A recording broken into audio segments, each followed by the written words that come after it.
Hi, everyone. Welcome back to Pocono Mountains Podcast. I'm one of your hosts, Jim Hamill. Previously, we learned all about Jim Thorpe, the town, as well as the man from people who know them well. Now we'll have a chance to learn about the town affectionately known as the gateway to the Poconos, Stroudsburg. And the town is located right in the heart of the Poconos, just off Interstate 80 and near the Delaware River. The Poconos is a year-round destination for millions, and with 2,400 square miles of mountains, forests, lakes, and rivers, with historic downtowns and iconic family resorts, it's the perfect getaway for a weekend or an entire week. You can always find out more at PoconoMountains.com or watch Pocono Television Network streaming live 24/7.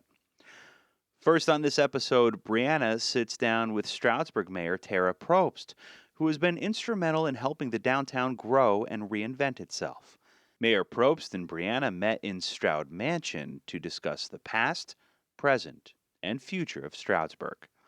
Thanks for listening to Pocono Mountains Podcast. We will have a new episode each week highlighting lots of the fun things you can experience while you're visiting the Poconos here in Pennsylvania in any season, winter, spring, summer, or fall. Now, Brianna and Mayor Probst from an episode of Pocono Perspectives. Welcome to Pocono Perspectives. I'm Brianna at the historic Stroud Mansion with Stroudsburg's Mayor Tara Probst, and today we're talking all about Stroudsburg. Thanks for joining us. Oh, you're welcome. Thanks for having me here. It's so exciting to be able to do this. Let's start at the very beginning with Stroudsburg's history. Sure. The first settlers were here in the early 1700s, and they came from upstate New York. And Jacob Stroud, who is ultimately the founder of Stroudsburg, his family moved here. And his second oldest son, Daniel, he had asked him to move in the mansion where we're sitting right now so that he could help him build the town of Stroudsburg. So it's pretty exciting. February 5th, 1815, Stroudsburg was officially incorporated. So we celebrated 200 years in 2015. And in those 200 years, I was honored to be the first female mayor elected and then reelected. So it's pretty much an honor for me to say that. Really is a big honor. And when people come downtown Stroudsburg, they can still see a lot of those historic structures still standing today. They can, and well, we're in one of them. There's been a little, minimal changes to the front and maybe side of the building, but as you can see from the floors and the fireplaces and everything, that it's pretty true to form. In the Hill District we have, which is where our residential houses are. For example, my house was built in 1892, and I traced the deed back, and it was in script. It's in volume 2 in the courthouse. It's just so cool to know that these houses and these structures are still here, and that's the thing. It seems like back then, people took pride in what they did and built, and they were built to last. And so there's many, many beautiful buildings. One of them being the J.J. Newberry, which was the first department store. It's now Renegade Winery. Around Courthouse Square, where Tolino Vineyards is, for example, they're all original. The jail across the street from Tolino Vineyards, and that was pre-Civil War jail, and still standing there, structurally fine. When they say Courthouse Square, even though it's a circle, at one point it was a square. I've seen those pictures. But even the courthouse, the main part of it is still the same facade and the same structure. Going down Main Street, when you look at buildings like the Apple Tree, I mean, how beautiful is, they make sure the flowers are all in the windows, and it's just a really lovely, charming town, and I'm proud to be mayor of this borough. And at any point, did Stroudsburg undergo a revitalization? Well, I think every town always goes through revitalization periods. I mean, this was the county seat, number one, so this is where all the business took place with the courthouse and everything else since, 1815, really. But even in my time, I remember when the mall was built, and, prior to the mall, every bit of shopping was done on this main street, from your school clothes to my doctor's office, just everything. And so you go through periods, the malls, the outlets and the strip malls. It always takes away from a downtown. And of course, now we have that big major, online Amazon problem. But I will say, for Stroudsburg's benefit, is that the town is resilient, and it's beautiful, and we constantly are reinventing ourselves while keeping the historic charm. And we're better now than ever, at least in the last 20 years. We have some building projects that are going on. We are, we're just doing so much, from being green with solar trash cans. It might not sound like a big deal, but it really, truly is. Just making sure our town always has the historic presence, but also we need to move forward to the future while keeping that. So we're moving forward, but still keeping the feel of an old, charming town. And is Stroudsburg a great place for people to visit? I have to say, we're big with tourism, of course. I mean, we have people from all over Monroe County. When that train comes back, which that's always my goal, to get that train to come back, I say look out. So, but as for our downtown, yeah, we have everything you need, from a tailor to someone to do your hair, from a winery to food, clothing, dental offices, a YMCA. I mean, the list goes on, a bookstore. Anything you need, you can find in our borough. And it's a beautiful, walkable downtown. We have all these unique shops and these restaurants and these bars. There really is something for everyone. There is, and there's more to come. We are going to preserve what we have and move into the future. So. And in recent years, Stroudsburg has had new wineries, breweries, distilleries come to town, and it really just brings a new crowd downtown. It does. And the beauty of it is, when you think about it, we have, when I was growing up, you'd hear people come in and say, oh, there's not enough culture, and I agree. Growing up, we had like one Japanese restaurant, for example. But now, fast forward from Thai, Portuguese, French, you name it, we have it on Main Street or in this borough. And we have 5 art galleries. We have the wineries. Now there's going to be a distillery coming in. I don't know if you know about that. The windows are wrapped right now, but we're going to be having a new distillery as well. And it's just food and drink and restaurants and art galleries and shops and a walkable downtown and cafes. Courthouse Square is one of my favorite areas. So, and now we have the ice skating rink too this winter, which is nice. And we have a lot of festivals, Winterfest, Stroudfest. There's always something going on in Stroudsburg that's family friendly. And the Sherman Theater is really a huge, huge help with that, because that's a historic building, number one. They bring in great acts and great shows, and they kept it true to that theater, which it always was. And they always have something, whether it's a concert, a show, a festival. They've got something going on once or twice or 3 times a month, which really helps the downtown. And with the Penn Stroud reopening, it's great to have that downtown hotel again. So it's all good news. It really is. And Winterfest is huge. So we're going to have more than 40 ice sculptures. And then that takes us into Art Walk Saturdays, first Saturdays. And then we go into Halloween on Main. There's 2,000 kids and families with businesses all supporting and handing out candy. We have massive St. Patrick's Day parade, which is always a really good time. The Christmas tree lighting grows every year. So really, really lovely events. And Courthouse Square, when you're there on Black Friday, and then Small Business Saturday, of course, is the next day, and you see these old charming buildings and a town just packed. It's like something out of A Wonderful Life.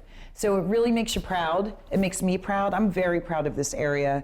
I'm very proud of our residents. I'm so proud of our businesses and our business owners that really go to work every day. They work really hard to give everybody a good experience. And I do believe that with the way things are going and the change of times, that people are starting to come back to town, starting to spend locally, starting to realize that if I don't go and support my local shopkeepers, then there might not be a downtown, and I love my downtown, so I'm going to do that. And that seems to be happening. I think that's a trend.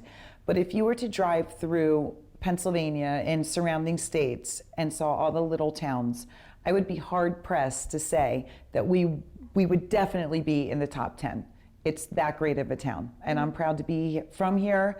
I'm proud to be the mayor of this wonderful place, and we're going to keep, I'm going to do everything I can to promote it.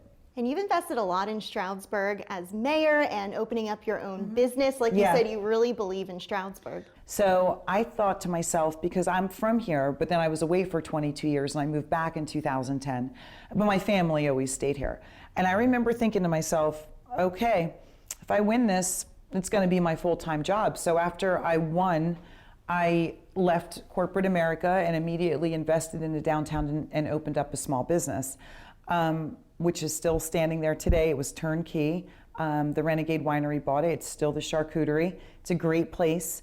And I'm proud of that because I put my heart and soul into saying, I believe in this town and so should you. And I think it really, really paid off because it started a little domino effect. But yeah, I'm not going to attach my name to anything that I'm not going to give 100% to. So whether it's this town, family, friends, if my name's on it, you have 100% of me. So we are really doing all we can. And Stroudsburg Borough, our Borough Council, we're all on the same page. It's so great to go to work and everybody wants to just keep getting things done and moving forward. And that's what we're doing.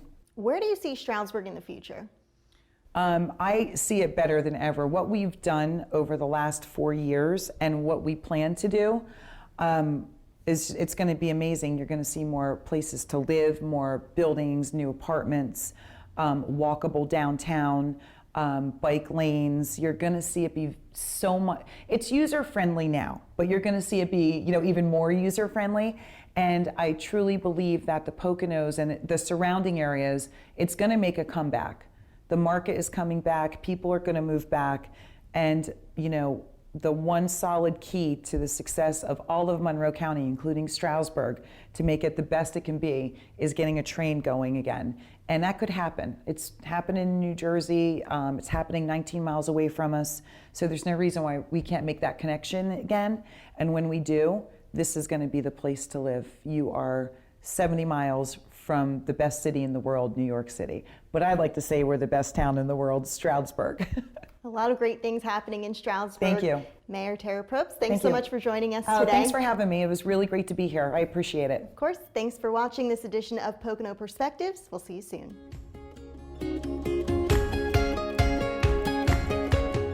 Mayor Probst is such a big fan of Stroudsburg, you can really tell. Thanks to her and Brianna for that in-depth look at such a charming town in close proximity to all the fun and exciting things happening in the Pocono Mountains. Thanks again for listening to Pocono Mountains Podcast. You can subscribe to us anywhere podcasts are available. For more information, just head to PoconoMountains.com. Now for a message from Chris Barrett. From birds to birdies, nature and golf go hand in hand in the Pocono Mountains. Tee off across the region and save by purchasing a Golf Around card and play twice at participating courses for just $30 per round, card included. Find out more information at PoconoMountains.com. Nice.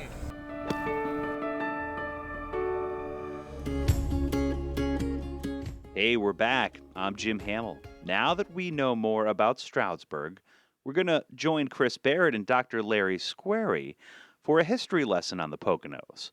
The two sat down together at Kalahari Resorts and Conventions going over the birth of the Poconos as it was developed over centuries, including the westward expansion and what led to the modern-day destination for many looking to get away from New York and other regions. If you're a student of history like Chris, you're going to really enjoy this chat from another episode of Pocono Perspectives. Hi folks, the show is Pocono Perspectives. Thanks for being with us again. We're so happy to have you. And we have a special guest today, somebody who's going to tell us a lot about the history of the Poconos. And the book is Better in the Poconos. And it's written by Larry Squarey. So we're speaking to Larry just a little bit before we came here. Larry, it's great to have you. Thanks for your time. I'm pleased to be here. And I wanted to just, the Poconos is so much and so vast, and there's so much history. So if we want to understand that, where do we start? Where did you start when you wrote this book?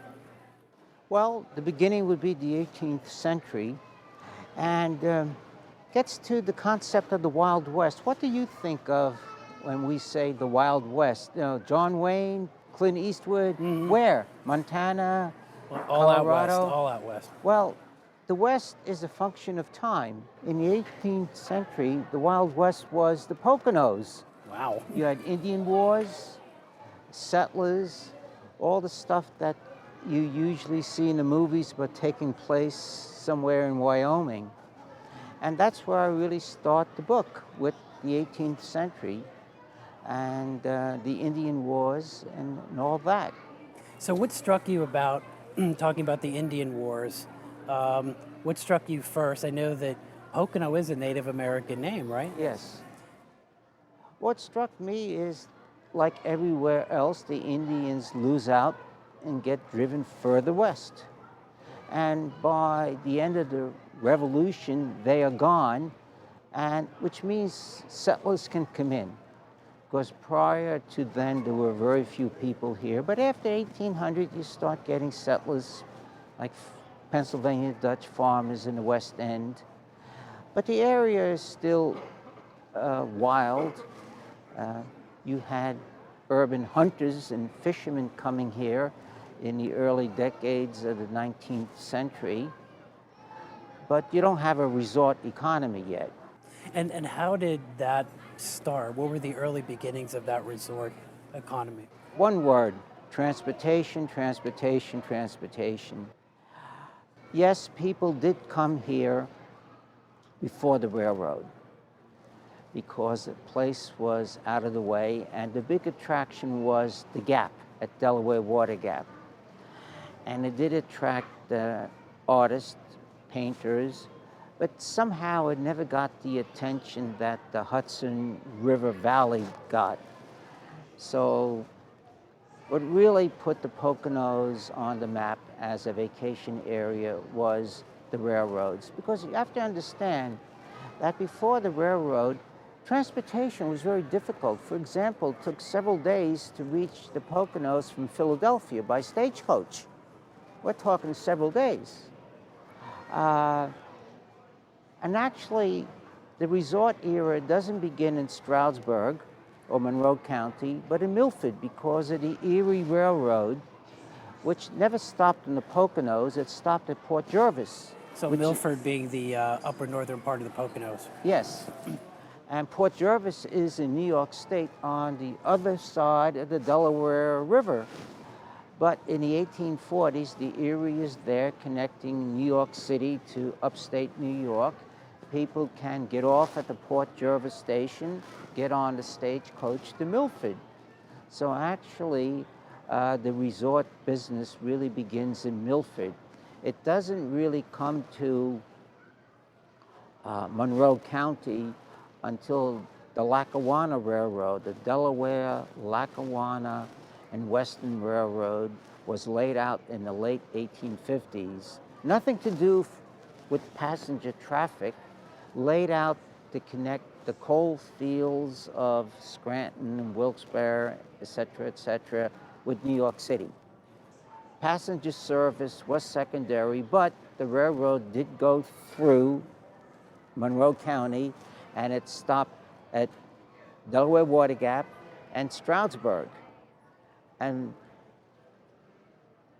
well, then comes the Civil War, and everything is on hold. But after the Civil War, vacation is realized that in 4 or 5 hours, they can reach Delaware Water Gap.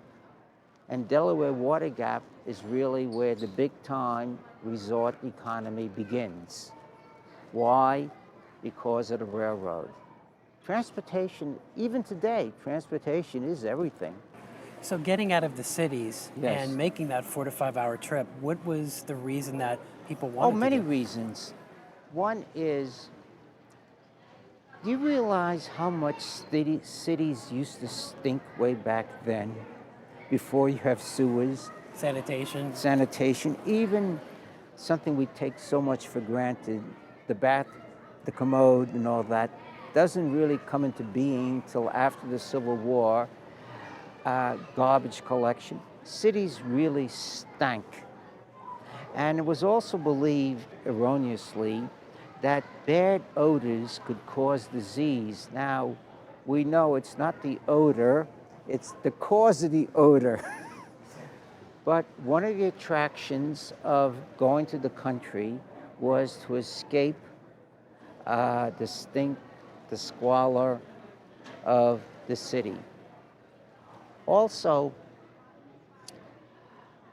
way back then, the whole family would go to the country. Quite often, Dad would continue to work in the city and come out on weekends, but Mother and the children would spend the entire summer in the country. Were they more affluent? Was it more middle class? Oh, we're talking middle class. So upper middle class because they had a... Middle. Now, the super rich really didn't come to the Poconos. They went to places like Newport. The Hamptons, right? Yes. Today, you notice you don't have those beautiful super luxury mansions here in the Poconos. It wasn't the super rich who came here. It was the middle class, the upper middle class, not the super rich. And they start coming in great numbers after the Civil War. Why Delaware Water Gap? Well, the railroad stopped there, but also it's compact, it's scenic, and also the attractions of the Delaware River. You can go boating, swimming, and fishing. You might say, why not lakes? Well, many of your country lakes way back then were used for ice. See, you don't have ice refrigerators. So they would ice up in the winter, and then farmers, as a sideline, because you can't farm in the winter, would cut up the ice in blocks, put it in storerooms, and then it would be shipped by railroad to the cities. And that was a great side income for farmers, the ice business. And it continued until technology and advances in refrigeration made it unnecessary, but also it means that people would not be using lakes for recreation. Because after all, if you're an urban person, you don't want to think that that ice you're using is where, you know, right. You know what I mean. So after during the Civil War and right after that time period. Yeah. So when did the resorts like Kittatinny or Mount Airy, I guess, all those eras of resorts, how did that start? Okay. The first of the big-time resorts is the Kittatinny. Started in 1829, basically catering to two clienteles. One, hunters and fishermen who would come here to do their thing, and also rafters. You might say, who are rafters? Well, farmers would also supplement income by lumbering, cutting trees, and then in the spring they would tie the trees into rafts and raft down the Delaware to Philadelphia, and then disassemble the raft and sell the lumber. And then coming back, you either take the stagecoach or save money by walking. Well, rafters had to stop at night. The Kittatinny, which construction began in 1829, would cater to the rafters in the spring and during the summer to the hunters and the fishermen. And occasionally you do have families who would come up. Plus you also have farmers' boarding houses. This is also big after the Civil War. You see, farming is not productive in the Poconos. The soil, ever try to have a garden? It is tougher here, much so. A lot of farmers realize that farming is not very productive, especially once the railroads start bringing in food from the Midwest. So some have realized that money could be made by taking in city boarders, okay, like the lower middle class, people who may not be able to afford the fancy place like the Kittatinny, but might be looking for a rural vacation. So the concept of Airbnbs and renting a room in your house isn't a new concept. No, it's not a new concept. And the way it worked, some farmers would continue to farm, and the wife would basically cater to the boarders. You could have 4 or 5, and some of them ended up giving up farming altogether and becoming full-time boarding houses, maybe 10, 15, 20 rooms. And as we continue through the 1850s and get towards the end of that century, is sanitation in the city, still wanting to get out of the city, a big issue? I remember reading in your book about the Quakers also liking the region, being quiet and unassuming, upper middle class, but not wanting to flaunt their wealth, but Yes. still liking the region. So all those kind of things were happening too at the same time? Well, the Quakers really don't come till after 1900. They did come as individuals, but the Quaker resorts, and the two big ones were Pocono Manor, which still exists but is no longer Quaker, and the second one was Buck Hill, which is closed down. Right. You want me to talk about the Quakers? Because they are fascinating. Yes, please. Okay. Please. The Quakers, they develop a lifestyle in which you have money, but you don't flaunt it. And this is one of the reasons they created their own resorts, because if they went elsewhere, they'd be uncomfortable with the person who must tell you how he makes his money. The Quakers decided to create their own resorts. And between 1900 and 1910, we have Pocono Manor and Buck Hill Falls. You might say, why two? Well, there were two branches of the Quaker religion by this time.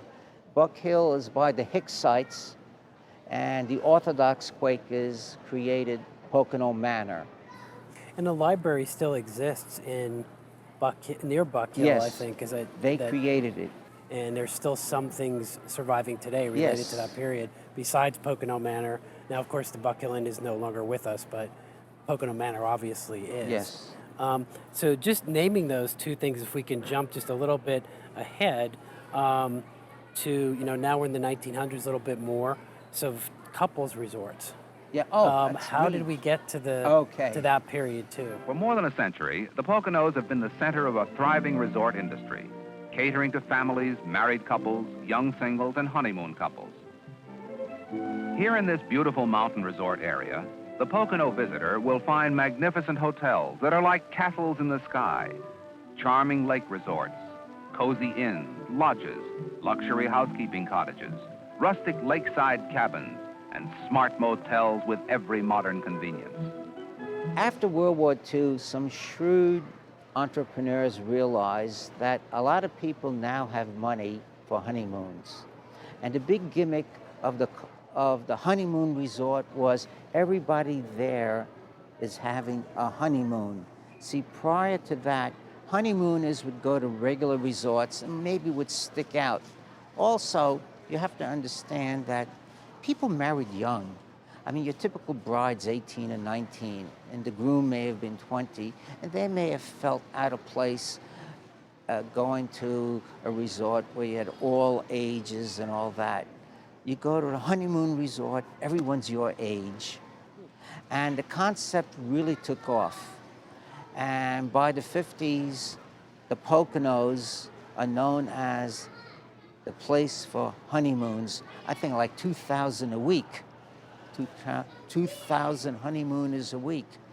And really, it put the Poconos on the map because the Poconos always had to compete with the Catskills and with other areas. It was never a major area, but the honeymoon resorts allowed it to really compete with Niagara Falls. So if you had to point to a family or a corporation or someone who actually brought that idea to life, who would your research point to? Well, Morris Wilkins, he did not originate the concept, but he came up with the heart-shaped bathtub.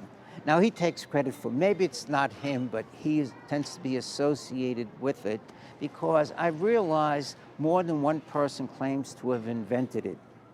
But Morris Wilkins, not only the heart-shaped bathtub, and he said after a while that became passé, and so the champagne glass, which is like 2 stories high, Champagne and tower. it's shaped like a champagne, and it's really like a whirlpool of sorts. So as that was created, it declined. And what do you attribute that decline or change to in the next evolution? The Poconos keep on reinventing themselves. We can begin with skiing. Now, skiing did not come sooner because, as we know, it doesn't snow that much in the Poconos.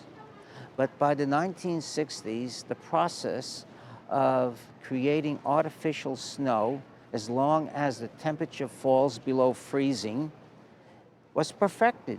And It was a brilliant masterstroke, and it's a good case of reinvention. And even in the case of Camelback, where you have a ski resort, Yeah. an indoor water park, Yes. and a resort, and then of course you have snow tubing. Yes. It's just evolved. Just versus evolved. versus what it had been before. You're a retired professor, correct? Yes. What did you teach at ESU? History. History. What types of class? Well, it was mostly world civilization. I did Italian history and Russian history. I started off in European history. So how did I end up doing a history of the why the Poconos? Well, to do research in non-American history, you have to go to that country of origin. So here I am at East Stroudsburg University looking for a topic that's local. And I realized no one had done a history of the Poconos with the emphasis on the resorts, which were the dominant industry of the last 150 years. And most of the research I could do without taking a trip. A good deal of the information was in old newspapers on microfilm at the East Stroudsburg Library. I would go between classes. So it gave you time for research. So I spent a lot of time in that library just going through old newspapers looking for references to the resorts or whatever. The Monroe County Historical Association has all sorts of odds and ends. Very good. Very good. Very good. Causes you to look in the crystal ball a little bit. What do you think is the next evolution for the Poconos? First and foremost, people have to get tired of what is now cutting edge, the indoor water park. Kalahari and Great Wolf and all of them are not passé.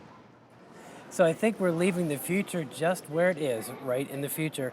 Happy to have Larry Square here. The book is Better in the Poconos. I'm Chris Barrett for Pocono Perspectives. We thank you so much for being here. Look for us in the future.